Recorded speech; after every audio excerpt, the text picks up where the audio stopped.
America ने Venezuela पर हमला क्यों किया? जनवरी 2026 में अमेरिका ने वेनेजुएला पर अचानक और बड़े पैमाने पर सैन्य कार्रवाई की, जिसमें वेनेजुएला के राष्ट्रपति निकोलस मादुरो को अमेरिकी बलों ने पकड़ लिया और न्यूयॉर्क ले जाया गया। यह घटना अंतर्राष्ट्रीय राजनीति के इतिहास में एक जबरदस्त हस्तक्षेप और संघर्ष का हिस्सा बन गई। 3 जनवरी 2026 को अमेरिका ने वेनेजुएला पर बड़े पैमाने पर सैन्य अभियान चलाया, जिसमें विमान और विशेष बलों ने मादुरो को पकड़कर अमेरिका ले गए। संयुक्त राज्य अमेरिका और वेनेजुएला। लंबे समय से तनाव। वेनेजुएला के पास दुनिया के सबसे बड़े तेल भंडार हैं और यह देश प्राकृतिक संसाधनों से समृद्ध है। अमेरिका और वेनेजुएला के बीच संबंध 20वीं सदी से जुड़े रहे, लेकिन प्रधानमंत्री हुगो चावेज 1999 से 2013 और बाद में निकोलस मादुरो के शासन में तनाव बढ़ा। अमेरिका ने दावा किया कि वेनेजुएला के शीर्ष नेताओं, विशेषकर मादुरो, का नार्को आतंकवाद और ड्रग तस्करी में गहरा जुड़ाव है और वे इस गतिविधि को अमेरिका की ओर फैलने दे रहे हैं। अमेरिका ने मादुरो पर नार्को आतंकवाद, कोकीन तस्करी और अमेरिका के खिलाफ विनाशक उपकरण रखने के आरोप लगाए हैं।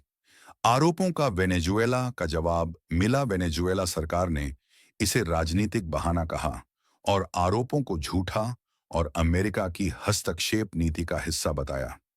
अमेरिका का कहना है कि वेनेजुएला से ड्रग तस्करी से अमेरिका में नशीले पदार्थों की आपूर्ति बढ़ रही है, जिससे राष्ट्रीय सुरक्षा और स्वास्थ्य संकट उत्पन्न होता है। वेनेजुएला की गरीबी और राजनीतिक गिरावट के कारण लाखों लोग दूसरे देशों की ओर प्रवास कर रहे हैं, जिससे अमेरिका पर सामाजिक और आर्थिक दबाव बढ़ा है। वेनेजुएला के पास दुनिया के सबसे बड़े तेल आरक्षित हैं, जो आर्थिक और रणनीतिक रूप से बेहद महत्वपूर्ण हैं। अमेरिका और अन्य वैश्विक शक्तियां ऊर्जा संसाधनों के लिए प्रतिस्पर्धा कर रही हैं। वेनेजुएला की आर्थिक गिरावट के बावजूद उसका तेल भंडार कम नहीं हुआ, जिससे अमेरिका के लिए यह एक महत्वपूर्ण लक्ष्य बन गया। वर्षों से अमेरिका ने वेनेजुएला के तेल व्यापार पर सख्त प्रतिबंध और नीतिगत दबाव लगाया, ताकि वह अपनी नीतियों और हितों को सुनिश्चित कर सके। मादुरो और उनकी पत्नी को नार्को आतंकवाद के आरोपों में न्यूयॉर्क लाया गया और उन पर मुकदमा चलाने की तैयारियां चल रही हैं।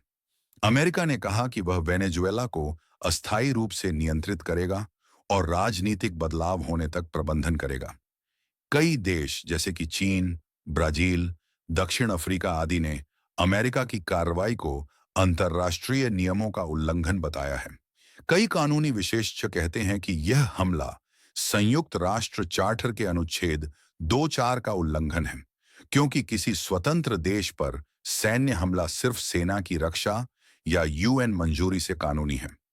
कुछ विश्लेषक यह भी कहते हैं कि युद्ध का निर्णय केवल कांग्रेस कर सकती है और प्रेसिडेंट अकेले हमला शुरू नहीं कर सकता था। यह घटना सिर्फ एक द्विपक्षीय संघर्ष नहीं है, यह वैश्विक शक्ति संतुलन, तेल और ऊर्जा सुरक्षा, अपराध और आतंकवाद से निपटने के तरीके और अंतर्राष्ट्रीय कानून तथा देशों की संप्रभुता जैसे विषयों पर दुनिया भर में बहस का केंद्र बन गया है। इस संघर्ष के परिणाम अभी आगे चलकर अंतर्राष्ट्रीय और क्षेत्रीय राजनीति को गहरा रूप से प्रभावित करेंगे।